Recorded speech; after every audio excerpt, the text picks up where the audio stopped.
you came across as slightly defending the narcissist. And I think I said, hang on, hang on a minute. I don't think I was defending the narcissist. I think what I was doing was showing you that I have empathy for a situation. I wonder if some people are involved in situations and relationships that they're not quite understanding. And those are the people I think this film appeals to. What my job is, and I'm not a professional, is I'm a filmmaker. And in the way I like to make films is to unravel why people behave the way they do. With a narcissist, there is absolutely no compromise. There's no like, oh my goodness, I'm out of line. It's everybody else's fault. And they have no empathy, they have no guilt, they have no shame. Welcome to the Heartbreak to Happiness show with Sarah Davison. If you're struggling with a breakup and you feel shocked, angry, betrayed, devastated, or sad and alone, then this podcast is for you. Best-selling author and award-winning host Sarah Davison shares how you too can get on with your life to heal, grow, and move from heartbreak to happiness. Here's your host, Sarah Davison. Welcome back to the show. Today's episode is sponsored by Hunters, a firm of solicitors in central London specialising in all aspects of family law. Because having a supportive family law team by your side when you're making really difficult, significant decisions in your life makes all the difference. To contact them, please email olivia.piercy@hunterslaw.com and quote Sarah Davison. Today, I am super excited to welcome Raffaello Degruttola to the show. Welcome, Raf. Thank you for having me. Raf is an Anglo-Italian actor, writer and director, an award-winning director, and you may recognise him from some incredible movies like Saving Private Ryan, Quantum of Solace and Rush, as well as one of my all-time favourite TV shows, Ted Lasso. And Raf is currently writing, directing and starring in a film called To Love a Narcissist, which I am super excited to dive into with him today. So Raf, thank you so much for coming along today. Thank you for having me. So you have an amazing career, so much variety, and one that most people would dream of, being in the movies, being an actor. How did you get started? Oh, that's a good question. I was in comprehensive school in North London, and my mum said I was keen on acting, and somebody had suggested to my mum that there was a drama class nearby on a Friday night. It was on the A406, so had a great backdrop. So I went there and enjoyed it, and one night Sylvia Young came to watch, and I didn't know what that was all about at the time, and she just asked my mum after we did a performance if I wanted to go to the school. So I ended up moving from my comprehensive school to a stage school early on, and yeah, life changed from then. So that's the Sylvia Young Theatre School where a lot of other famous people have come from. Were you in class with anyone famous? I think a few of them turned out to be, I think it was, a lot of singers, pop stars, people like that. Okay. Yeah, You're not going to name any, Jane. You're not going to name drop for me. I think the Spice Girls were there at the time. Oh, Emma Bunton anyway, All Saints.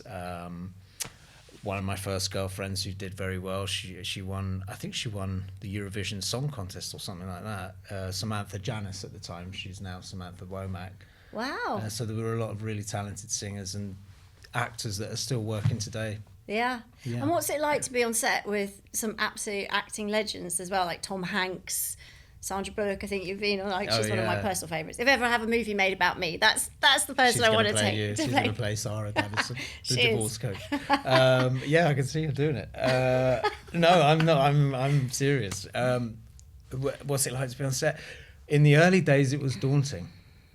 And then over time, I don't know what happens to your psyche. It's almost as if, you can deal with it. Then you realise we're all human beings doing the same thing fundamentally. Yeah. And take the lens away, and we're just, normal people with a desire to express ourselves through the work and portraying somebody.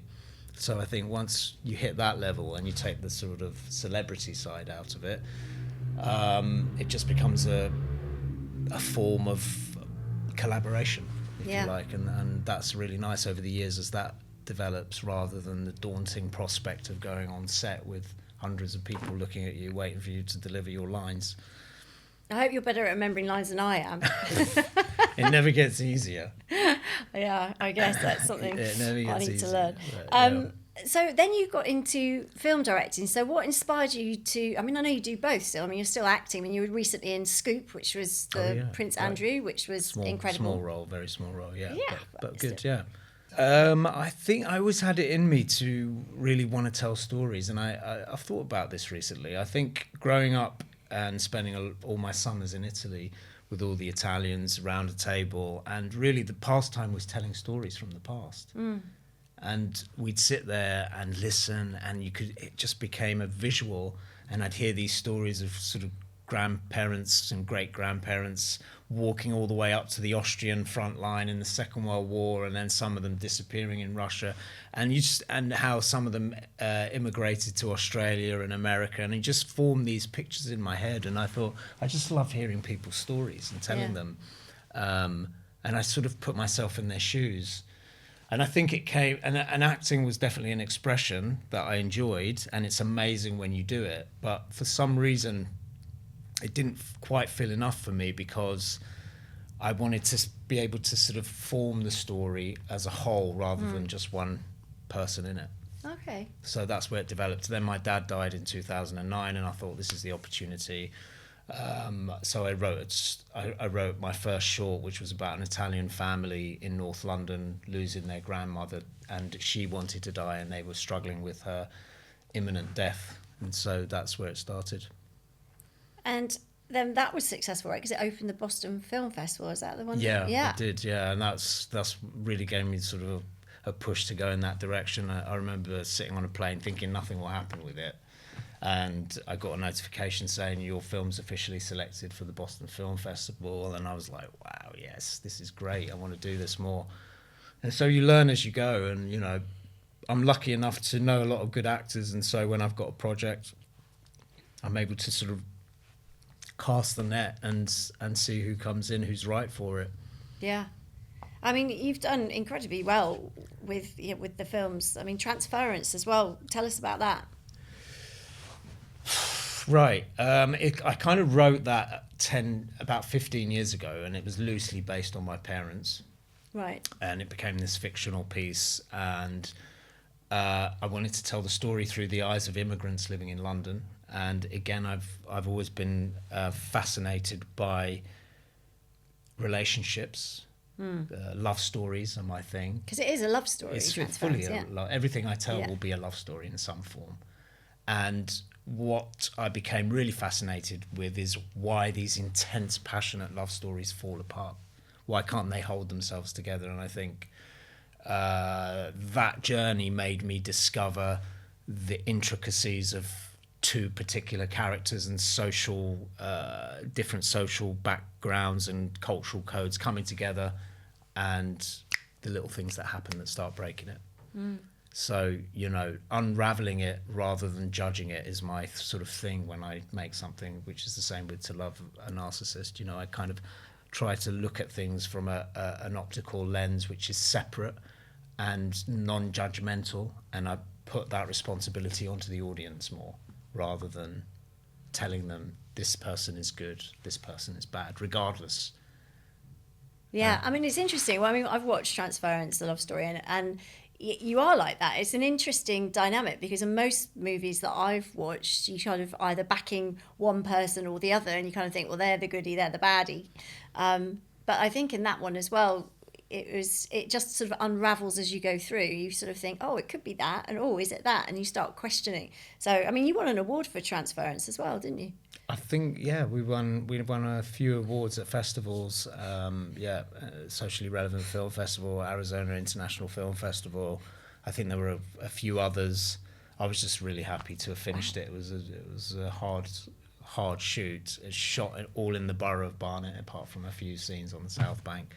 And the fact that festivals accept it, and then it goes into official selection. Yeah. And in New York, it was up against two sort of Hollywood films, and I'd shot it for, pennies in my local area, asking the local hospice if I could shoot some scenes in there to look like a hospital, and in return I'll shoot a video for your hospice so that you can use it for yourself. So that was the trade-off. Wow.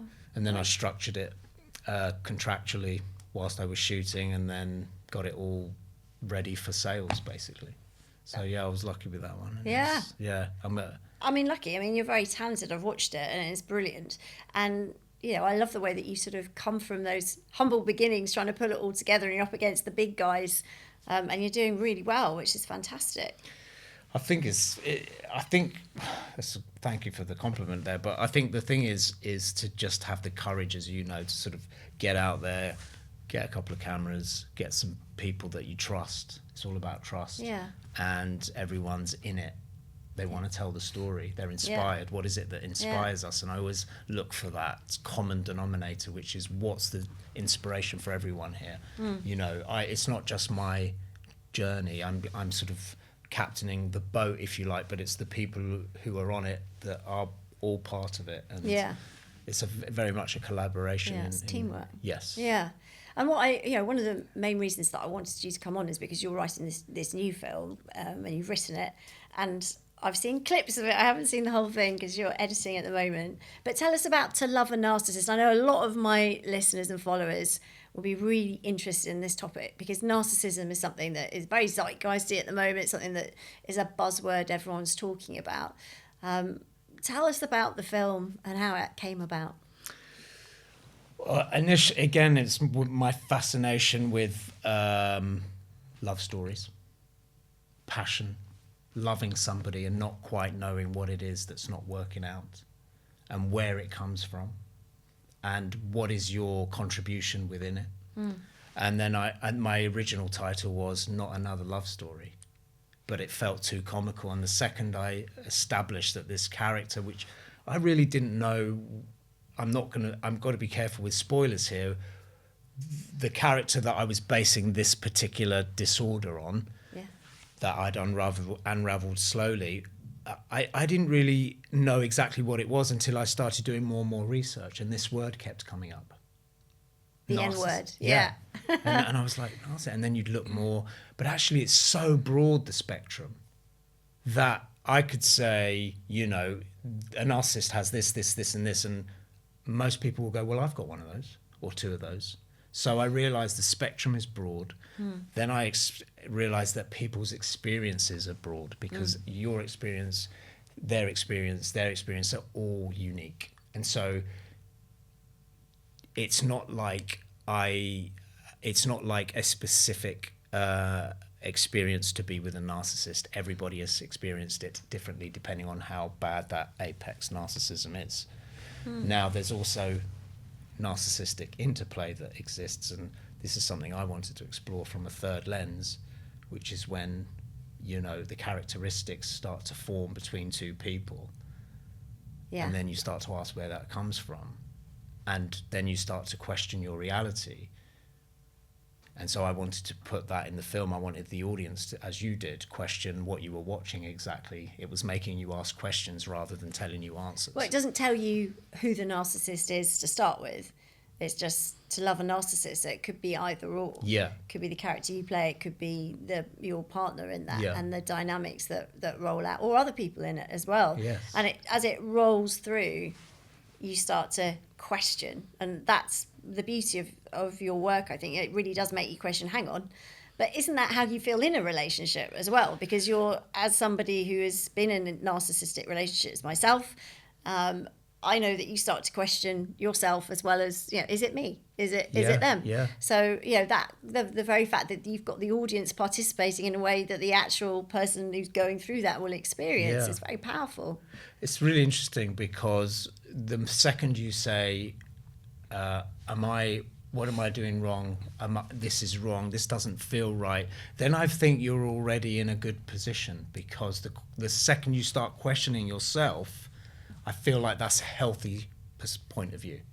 But if you're not questioning and you are thoughtless about the other person's feelings and have no empathy to their experience, you're not going to be asking yourself those questions. And then, because it's quite a serious disorder, at that point, you might to start to establish that you're in something that you need support with if you're a victim.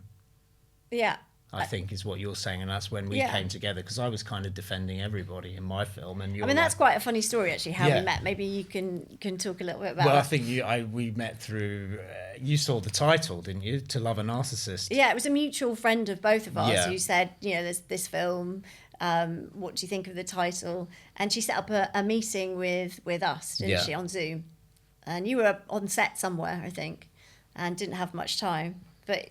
And I think I said something. Were you explaining the film? I was explaining it, and I explained the characters, and you went, "Oh, hang on a minute, you're not giving the victims their point of view properly." And I thought, okay, I'd really like to meet this lady more because she's challenging me, and that's really important.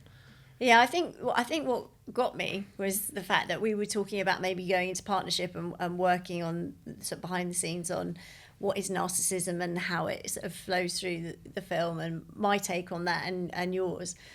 And you said something about, you came across as slightly defending the narcissist.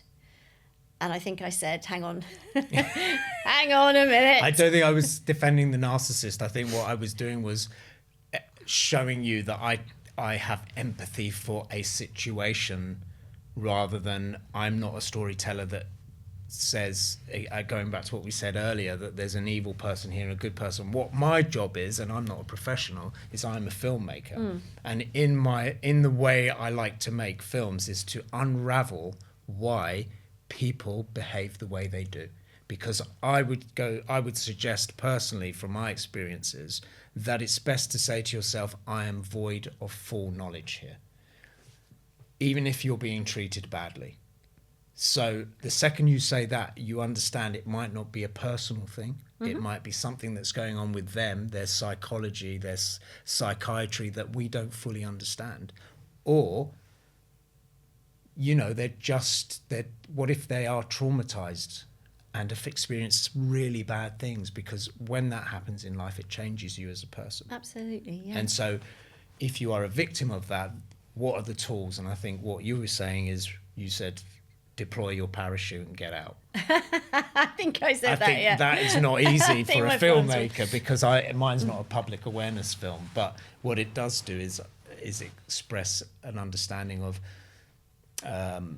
people fall in love. They don't know who they're falling in love with. So has this come from personal experience? All my relationships have been fully healthy. Why are you laughing? Really balanced, thoughtful, no manipulation and gaslighting whatsoever. Okay, And, is that a disclaimer? I mean, there's definitely sparks in my life, and I think as a filmmaker, you take those sparks and you run with them, and you build or become interested in a story. I certainly am a person, no question, that puts a lot of meaning behind relationships. I don't. I'm passionate about the things I do, so I'm passionate about the people that I am in relationships with. So I ask deeper questions, but that's not to say that I'm right and someone else is wrong. But certainly this journey took me along a really interesting path to learn so much. And then I always try and put my sort of spiritual take on things, which is, how does one behave as their higher self in any circumstance?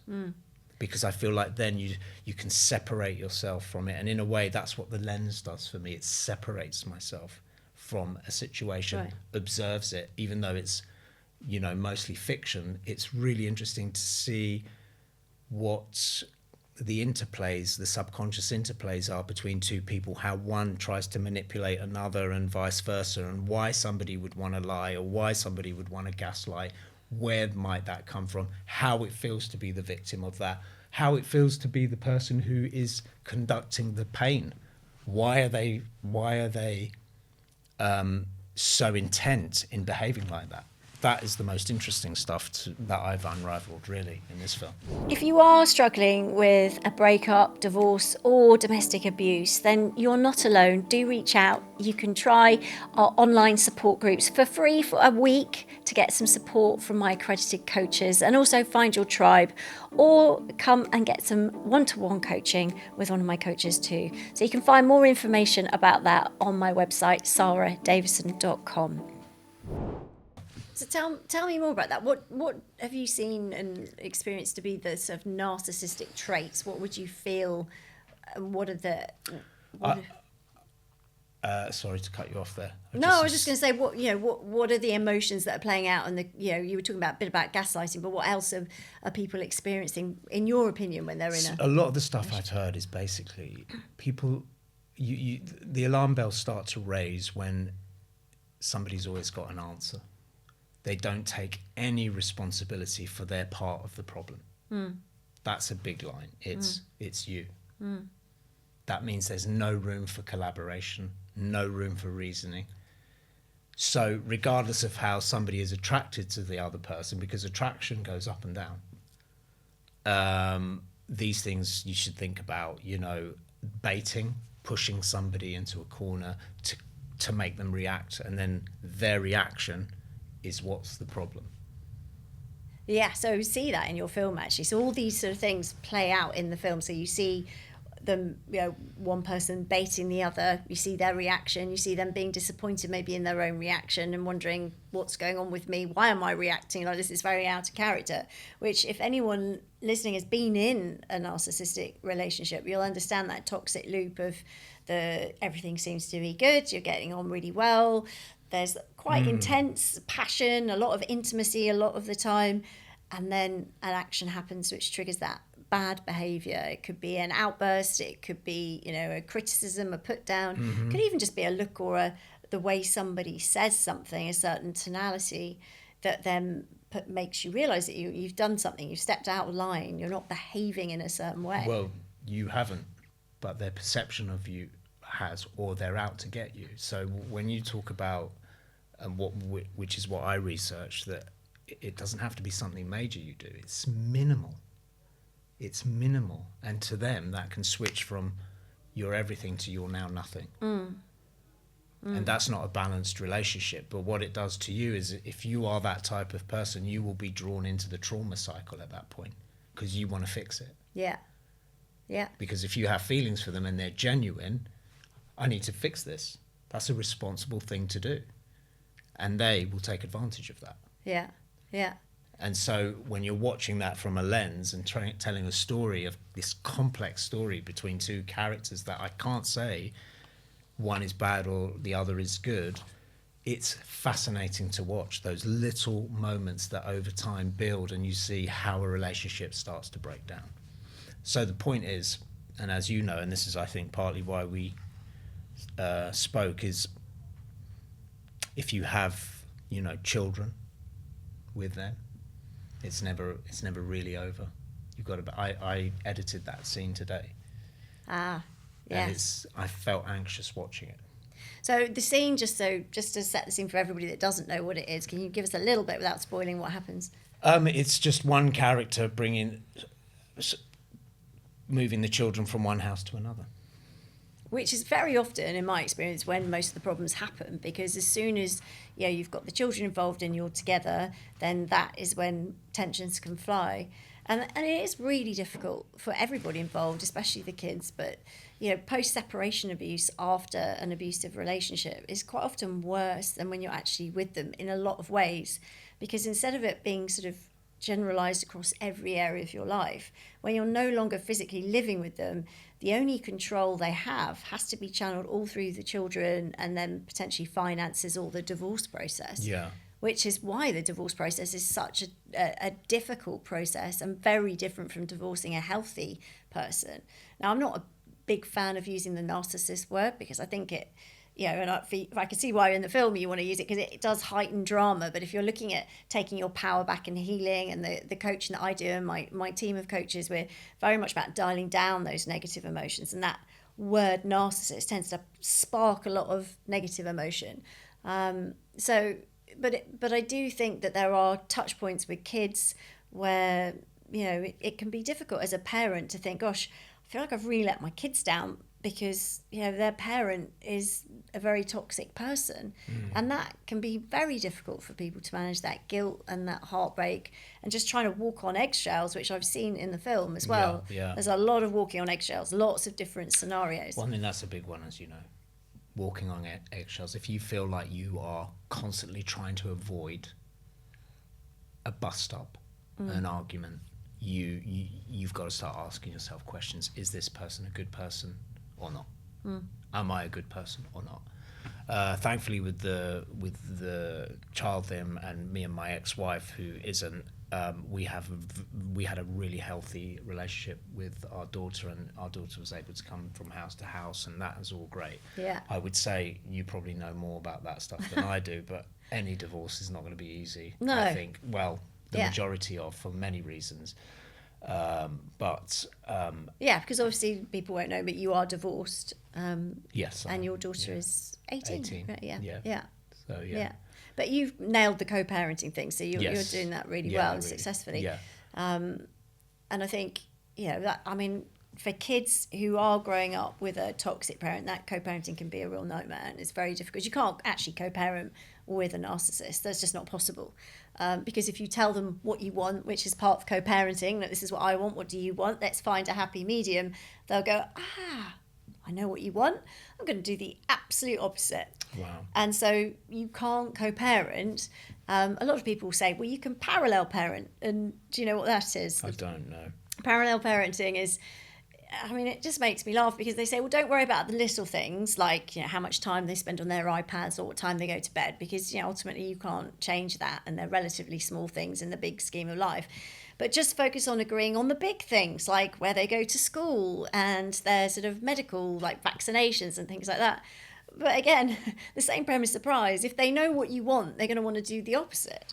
So if you say, this is a great school, they're going to say, actually, I think this is a great school. Yeah, and right. so you'll never get that agreement. So it is incredibly difficult. I mean, these are clear signs that you're in a bad relationship where there's no room for the other person's opinion. Yeah.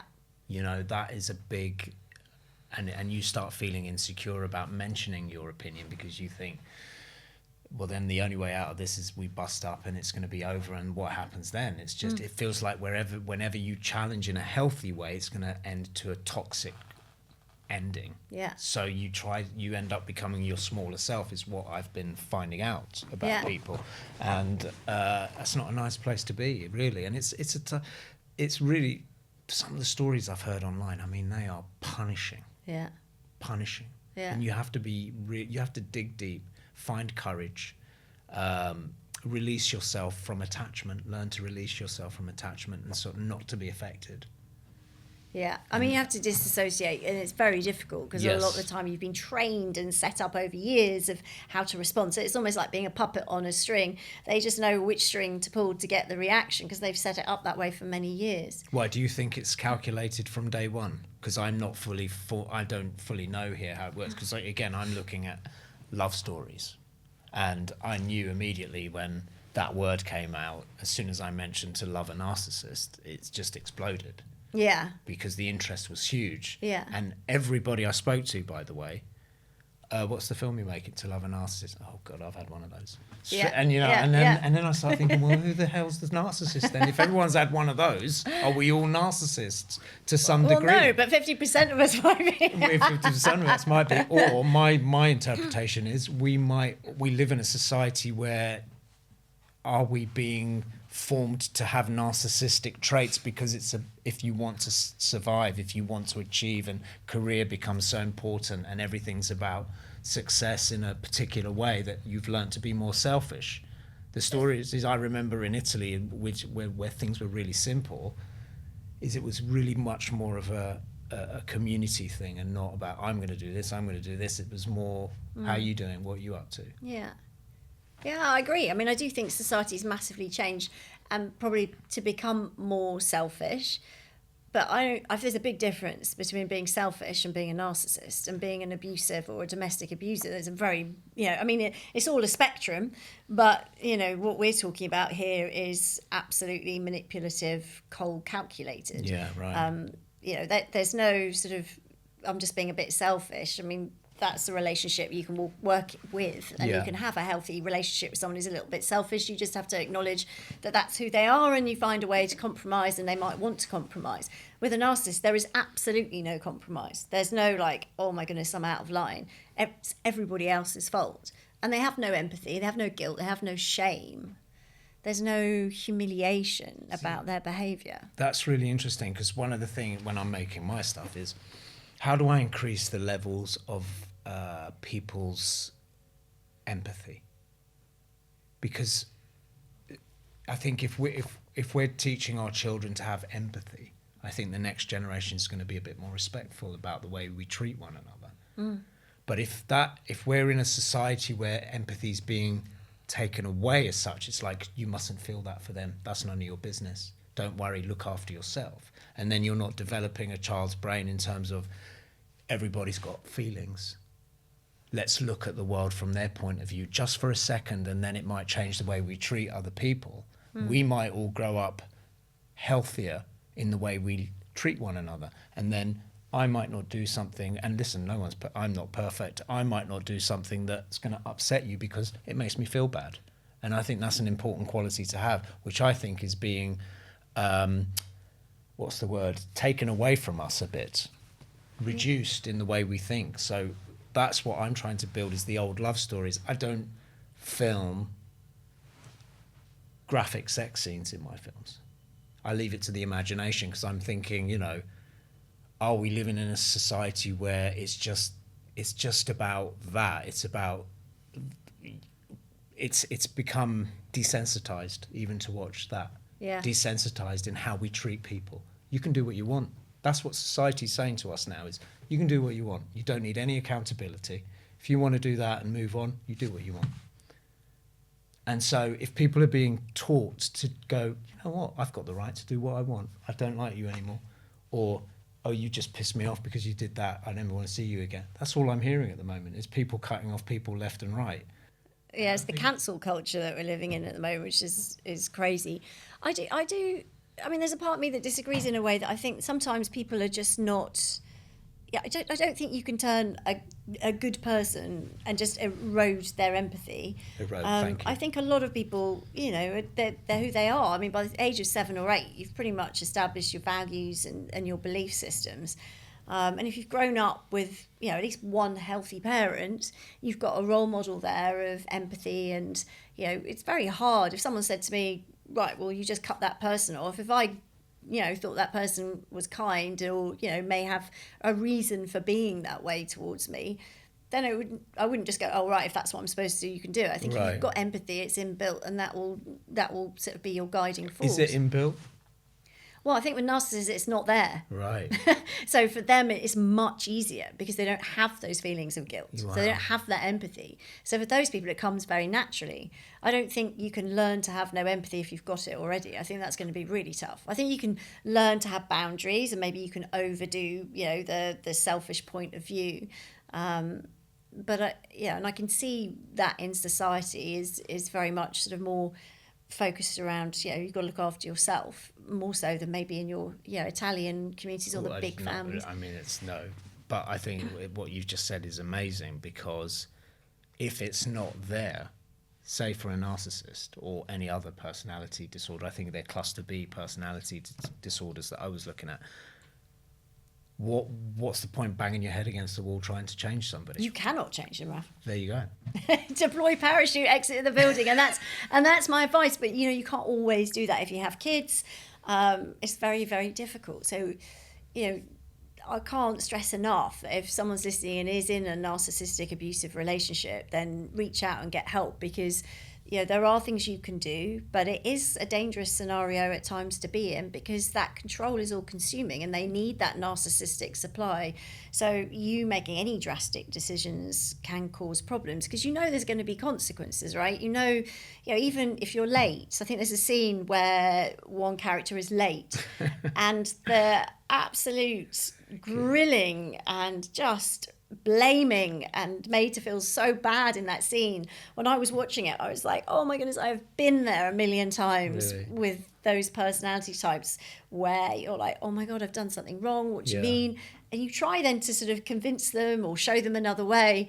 But once they see that you've bitten onto that, it just gets worse, right? And you show that very well in the movie. So anyone that's been through it will definitely resonate with that scene for absolutely sure. Yeah. Oh, thank you for saying that, because what that says to me is that a situation that in a healthy relationship, whether it's a friendship or a romance, whatever, like that, can be handled so easily. But in a toxic relationship, or if somebody's got that kind of narcissistic output, it becomes a thing. Yeah. And then that thing, you end up treading on eggshells not to touch it again. Yeah. But I actually wonder, I don't know what you think about this, I wonder whether people will, if you're in a narcissistic relationship, what we do is we minimize and normalize it so that we can stay in it and tolerate it. Because if we actually went, hang on a minute, we'd have to get out. And sometimes that's, too overwhelming, too difficult, too challenging, too frightening. Your confidence might be super low, which is normal again. So all these things are normal. But maybe you won't recognize it. And the reason I say that is I remember getting a real shock when I was over at a friend's house and they were married and were about to leave, and my partner at the time wasn't with us. And my friend Emma said, oh, I don't know where I've put the house keys. Hang on a second, where are the keys? And I literally was like, oh my goodness, this is going to kick off. Oh, and I was just sort of clenching, waiting for his reaction to it. And he said, oh, darling, okay, well, let's think back to where do you think you might have used them last? And I remember being in utter shock at that moment, going, oh my goodness, he's been so kind to her. And then I realised, hang on, that's the healthy reaction. I was waiting for, you idiot, where are they? Oh my goodness, don't waste my time. So I just wonder whether people watching will say, oh yeah, well, that's kind of normal. Do you think it's going to jump out at them? I don't know. Well, again, each experience is unique. And, I certainly was brought up as a child in a household where, things weren't handled in a nice, kind way. It was just crazy. It was crazy. So it's interesting you said that, because then when I went into a house and somebody would be so kind, I'd find that a bit awkward. Having seen how my dad was, he was the old-fashioned Southern Italian. So yeah, that's really interesting observation. Yeah. And something I'm hoping that I tackled in this film a bit. Yeah, I mean, you definitely have. I think it comes up in lots of different ways throughout the film. I think you've done a really good job with it, and your purpose with the film. Tell me a bit about that. Well, when we built the website, my friend Sadie Kay and my nephew saw it, and he said, "Oh, this is great. Is there going to be like a help section?" And immediately, I thought that's a great idea. Of course, we need that. Because of the title, people will find it. Yeah. And if it leads them to you, for example, and you can offer some more information to help them fill their brains and give them a broader perspective of the situation they might be in, great. That's what it's there for. It's to raise awareness that, you might be in a situation that's making you feel uncomfortable and you don't want to talk about it because you don't want to rock the boat. But here you are, perhaps, and your team that might be able to. Again, I'm not a professional. I've done this from a filmmaker's point of view. I'm more character-based, emotional-based. I want to tell emotional stories of why people stick together, perhaps when they shouldn't, why they want each other so much and it doesn't work. This is my backdrop. But then I realized that, through all my research, I've made a story that is hopefully going to attract people to look for answers. Yeah. And there might be narcissists looking for answers. Who knows? Okay, so let's just dive into that one. Narcissists looking for answers about... No, I don't know. I'm just saying, because everybody says to me, I started to laugh at one point because everybody I said it to was like, I've been with a narcissist. Yeah. And the interesting thing is the narcissists never come for help. They don't ask for help because it's not their problem. It's not their fault. It's everybody else's fault. It's the big blame game. And you see that so well depicted throughout the movie. So if you're listening to this and you've been in a narcissistic relationship or a toxic relationship and you think, am I in one? Or you're questioning it. It's a great movie to watch when it comes out, because I think it takes you through everything. So it takes you through the lies. It takes you through the confusing behaviour. Gaslighting. The gaslighting, for sure. It takes you through that starting to doubt yourself part where especially one of the characters, is really sort of thinking, gosh, is this me? Am I the narcissist? And I can't tell you how many clients come to us and say, well, no, I think it's me. You know, I've been told I'm very difficult at times to live with, or Well, I'm I very said that selfish. to you, didn't I? Yeah, I think, you said it more once. Do you think I'm a narcissist? I mean, the very fact that you asked the question means that you cannot be, because that's just not the thing that they would do. They're very clever people. They might cotton on to that and go, right, I'm going to have to ask, am I a narcissist? I think there's more signs than that. And I think, you know, this isn't, to the outside world, and this is why in the family court system it's such a problem, is because one-off incidents are not, they're not a major deal to the victim. They are, but to the outside world, a sort of a put down, calling a name, having to go because you're late, and twisting it around in some way to confuse you that you did something wrong when actually you didn't. Yeah. Or that history played out in a way that you don't remember it to be, because it really didn't happen like that. But Right. the power of persuasion is so good. And you know, I've studied this for a long time, and one of the things that blows me away is their ability to deliver the biggest lies with absolute confidence and certainty. It's like they mimic people to a T. So they know when you're telling the truth, what do you do? Everything from, you know, your body language, the words, the phrases, your eye contact. Yeah. So it's 100% congruent with somebody who is telling the truth, except they're using that against you to tell you a lie. Incredible. So it's so Do they confusing. know they're lying? Because I found, when I was looking into this, the rewriting of past events is extraordinary. And I don't know if they actually believe it or they're lying. These are the things I can't get my head around. And that's why I think, because my film is not a public educational film, it's a story about two lovers, or not, we don't know. When I looked into the specifics of an actual narcissist, I couldn't work out I couldn't get to the answer. I don't know if I can get to the full answer. Is somebody truly lying, or do they believe what they're saying? Do they really not care about you? Or do they care about you and are just playing this game to make themselves feel better? They are. I mean, it's interesting you say it's a love story, because narcissists aren't capable of love in the same way that a healthy person is capable of love. Narcissists? All narcissists, yeah. They're just not capable, because they don't have the empathy. So it's not the same. So their love for their kids will be a type of love, but it's not that unconditional love at any cost. Right. You know, they wouldn't necessarily, you know, it's just not unconditional. So unlike other parents who are healthy, it's unconditional. You know, does it make me look good? Does it suit me in this moment?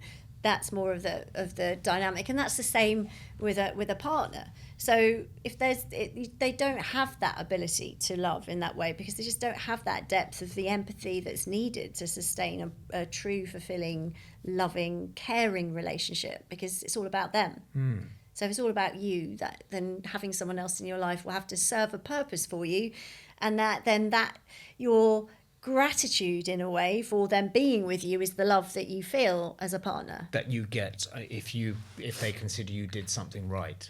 Well, just because they need you to survive. They need that source of that narcissistic supply of adoration. So when you're giving that supply to them, they need it to survive. They know they need it to survive, which is why they quite often wouldn't leave a relationship without a replacement, because they need to have that. Is that quite usual? Yeah, because they can't be without that. So again, they'll get that supply from somewhere else if they're not getting it from you. So yeah, that sort of gratitude they have for you giving them that is what feels like love, and it's their type of love. It is a form of love. Yeah. It's just not that depth. So it's very difficult to have that sort of, you can't have that normal relationship with them. It's just not ever going to be the same. So that's why it's so confusing. That's why it's, if you don't know about about why they do things and their motivations, it can be, you get sucked in. How does somebody know? How will someone know? Because there are huge red flags, massive red flags. But the thing is, they will go for people that are highly empathetic. They'll go for people that maybe are a little bit vulnerable, because that's easy. They won't be with the person Like my friend Carla, she's amazing. But if you get, if she goes on a first date and they don't buy her dinner, they haven't bought her a handbag within a couple of months, she's off. Sort yourself out, sling your hook, I'm I feel off. like you've just dropped Carla in it. She loves me. So, okay, we're very open about this. Okay, right. She'd sit here and say, yeah, of course, why would I not? I don't do handbags. So. Sorry, Carla, Raf's off the list. Yeah. I'm actually off that whole market at the moment. I'm really enjoying my sofa on my own at night. It's actually brilliant. Yeah, there's massive benefits about being single, I think, especially if you've come out of some kind of toxic relationship. You really start to appreciate those little things. But they can't connect with people that are like that. They need someone who's highly empathetic. So they will tend to go for people that will want to people fix, well, don't worry, or someone that will suck up that sort of difficult situation, won't want to cause conflict. And that's how you get stuck in those relationships, because your boundaries slip. I think this is going to be amazing that you're involved, and that certain people might want to look for some sort of support or help. I hate to use the word help, because I wonder if some people are involved in situations and relationships that they're not quite understanding. And those are the people I think this film appeals to. Because the title, as you said, it's so zeitgeist, and it's being used left and right. My milkman's a narcissist, and everyone's a freaking narcissist. It drives me crazy. But I'm hoping to unravel the complexities of what that relationship might look like. Yeah, and I think you do it so well in the film. And I think that if you've been in a toxic relationship, you'll be like, oh, I want to see if that's like my relationship, or if I can. And then actually, you might get some light bulb moments, people looking, going, oh, that happened to me. Oh my goodness, yeah, that's me. So I think you'll create a lot of that, as well as people that are currently in relationships as well. I mean, that might be quite tough as well. But one of the things that I really love here is that you're shining a light on this kind of abuse, because that's what it is. But you're not just raising awareness of toxic relationships. You're also then saying, if you need help, I want to make a positive impact on the world, and I want to signpost you to people that specialize in that kind of help by working and partnering with me and my team of coaches around the world to say, look, there is specialist help out there for you, and you can go get it. I think that's incredible that you've got that bigger vision. I mean, I have to have that responsibility, because, like I say, I'm not a professional myself. I'm a storyteller.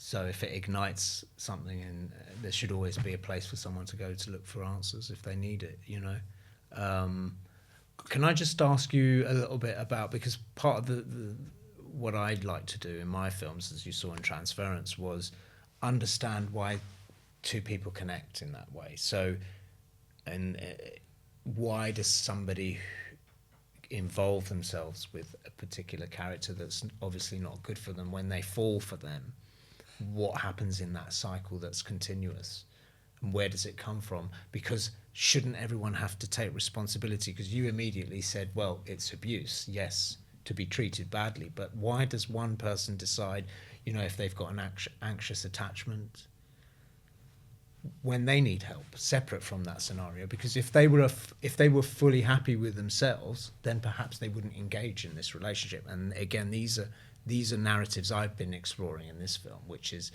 it's too simple to say, you're this, you're that. I wanted to know why character B can't release themselves, or continues to find people like that in their lives. Yeah, that's good. Really good question. I think they don't show up on day one as they are the last day of the relationship. They're a whole million miles from that. In fact, they are very good at figuring out what you need and want from a partner, so that when you meet them, you may have absolutely no attraction, you might just think, oh yeah, nice to meet, but they will ask you questions, they'll show an interest, and that's where the love bombing comes from, that you might have heard about, when at the beginning they create this dynamic which is so amazing that you feel like you're floating on air. They make you feel $1 million. They grandiose promises of never having to be alone again, or never having to worry about things, or always having your back, or nice gifts, or taking you out, treating you nicely. There's no sign, apart from the fact that it's really over the top, that they're actually this quite cruel person underneath. That comes later. And it comes fleetingly quite often to start with. So there'll be little moments where that mask will slip, but not enough for you to get out, because the highs are so good and you fall in love with the person at the beginning with this perception of who you believe they are, but they are never that person. That's just how Isn't there something working on a subconscious level though that's drawing you in? I mean, there's your instincts will be, if you hear your instincts, then you can make maneuvers with it. But if you're ignoring your instincts, then there's a reason why you're attracted to a certain type of character. That's what I believe. I believe that. And therefore, it takes away the role of the victim and the aggressor and says, well, we're both flawed. Oh, no. Okay. Yeah, here we go. Get the gloves on. I think we're all flawed as human beings. Well, and I absolutely. understand some people have sinister objectives and some people don't, but I think we're flawed as human beings, and perhaps there's a better way to behave, all of us, if you're not in a really, a punishing relationship where you can't get out of. I mean, I think we're talking about a middle ground spectrum here. I mean, I don't think there's much of a middle ground with narcissism. I mean, obviously there's different forms of abuse, and but it's all of it, whether it's emotional, coercive control, sexual, financial, physical. It's all pretty horrendous and not okay or acceptable. I think the challenge is I love your. I mean, you're clearly an empath. You've got a lot of empathy, and you're looking at both sides from your lens, which is powerful, I think. And I think this is the disagreement we had when we first met, that you went, okay, this is why I want to meet Sarah, because there's a very clear line here between victim and abuser, perpetrator and abuser. I mean, victim is one word, survivor I like to call it, when you're coming out and working through it on the other side. I think we've got to be careful, and this is not what you're doing, but victim blaming to say that, well, it's your fault, you enabled it. I agree, there is a level of accountability that we do enable relationships by being in them, but that is not our fault. That is not the fault of the victim. And I know that, yes, in an ideal world, would we have realised there were red flags? Would we have taken more accountability? Yes, absolutely. If you ask any survivor, they'll go, Jesus, yes, I wish at the time I'd seen something. But that comes from a place of being empathetic, maybe being vulnerable, maybe just wanting to trust, maybe you are familiar with that dynamic from childhood, that hot, cold, on, off, that abusive style. And that feels familiar to you. So you're repeating patterns that you unconsciously think are, it's familiar. It's not necessarily safe, right? But it's what you know. So in that way, it's safe in your head. We learn a lot about what relationships are from our parents, the dynamics we grow up. Also, if we've been badly hurt or we've been through trauma or neglect, there's so many things that can shift your perspective to make you slightly more vulnerable to those scenarios. And that may mean that makes you a better fit for that narcissist to entrap you into that relationship. But at no point is it your fault, or is there a way that you should have done something different to get out. Well, that's the point, isn't it? Because they think anything you do is still going to end in the same way with a narcissist. And I was just wondering, having listened to some podcasts, but spiritual ones mostly, but about at what point do we release the term victim on oneself so that you can move on effectively? Because if you hold on to that label, what happens to your journey? So let's accept that somebody's been in an abusive relationship and was the victim of that relationship. Then to switch it round later so that you can move on psychologically into a healthier future for yourself is, I think, what I'm trying to say. Because I think if you carry that victim term, I wonder how it sits on us. And I have no answers here. I'm just asking more and more. This film has made me ask more and more questions about how is the best way to behave in a situation that's not good. Yeah. And how you can move on from it. Yeah, I love it. I mean, it really does get you questioning. It gets us to having fiery conversations. And I love it because I think these are the sort of questions and conversations people need to be having. I think, like you say, by raising awareness, then you can take your power back. And I'm a massive believer, which is why I'm so grateful to you for inviting me to partner with you on the film, because we can change this. Just because you have been a victim of an abusive relationship doesn't mean that your life has to be followed around by a grey cloud, or that there's something wrong with you, or you're going to be permanently damaged by this. we may have scars from those relationships, both, physical or just sort of emotional, but they never have to define you for the rest of their life. They don't. And you can take your power back, and it takes work. And I'm not saying it's easy, but that's the specialist care support that we provide, because, my own experience was I've been in some very dark places thinking, I don't know if I can go on. And people look at me and go, oh, that's not true. You don't look at you're confident. But I wasn't, and there have been times along this road where it's knocked me completely off, because you're never free of that abuse if you have kids with somebody. You're never free of the system. If you're being dragged through the family court system, I speak a lot about how that is a very toxic scenario. And I think a lot of people that follow and listen are going through exactly those things and exactly those scenarios.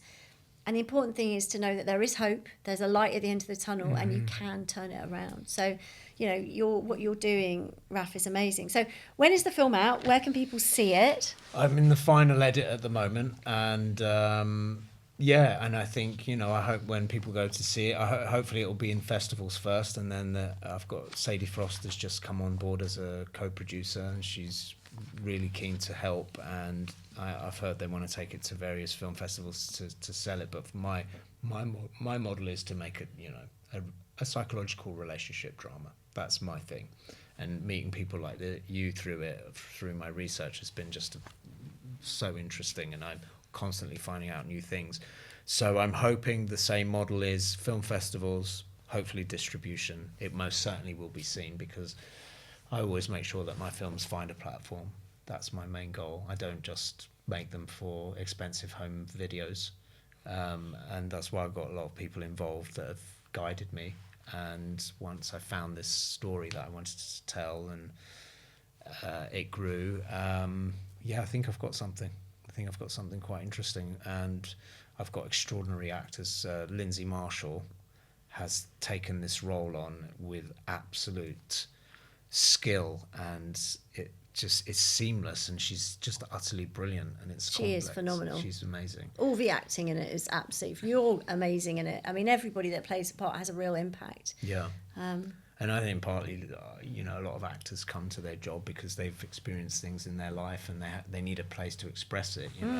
I know that going back to my household growing up was a tough old household, but it was, for me, my experience, again, it's different to everyone else's. As crazy as my father was, he was totally in love with my mother. And actually I found beauty in that. And there was a love story there, and that's what I grew up with. So one of the last questions I always ask everyone, and my podcast is called Heartbreak to Happiness. So what is happiness for you, Raf? Well, happiness at the moment is I'm very close with my daughter, and it's amazing, and we're close, we're friends, and she's 18, and that can be a tricky time, but we're really close. She knows I'm there for her, and I think that's really good. So that's happiness. Having learning through these past few years, and life can be tricky for many people. I don't like to point the finger. That having a support system around you that aren't just telling you how to do things, but are just there to support you.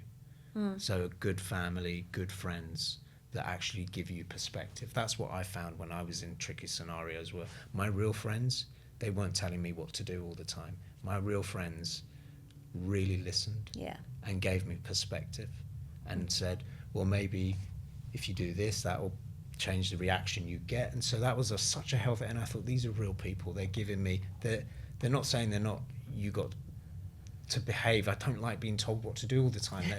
It's like, here, let's look at this fully. How might they feel? Let's look how they feel just for a minute. And then I was like, this is a good person. Which is actually, ironically, exactly what you do in your film. So I love that. Right. What's the website for the film so people can go across and have a look? My film website is Contravento Films, which is going against the grain, goingagainstthewind.com, but not goingagainstthewind.com, contraventofilms.com. But we've built this site to loveanarcissist.com, which we're hoping to have a link to your work through it, so that people have a place to go if they see this particular film and want to ask more questions. And so thank you for thank you for getting us involved, because I know that with this we can make a massive difference and help people. So Thank you, Raf, for your time today, and thank you so much for coming along Pleasure. and being a guest. Next one's going to be a comedy. Can't wait for that. Yeah, me Thank too. you, Raf. All right. Thank you for tuning in. If you've enjoyed this podcast, please do click follow so that we can continue to improve the podcast. This episode was sponsored by Hunters, who are a family law firm based in central London, specialising in all aspects of family law. Because having a supportive family law team on your side when you're going through a divorce really makes a huge positive difference. You can contact them by emailing olivia.piercy@hunterslaw.com and quote Sarah Davison. Do remember to follow us, please, and I look forward to you joining us on my next episode. That's it for today's episode of Heartbreak to Happiness. Don't forget to subscribe and leave a review to win a free ticket to one of Sarah's virtual retreats. The retreats are a transformative combination of live webinars with Sarah herself, coupled with empowering online video programs designed to help you cope better with your breakup and start feeling happy again. For more details, head on over to heartbreaktohappinesspodcast.com, where you can also get a copy of Sarah's free gift. Thank you, and join us again on the next episode for another dose of Heartbreak to Happiness.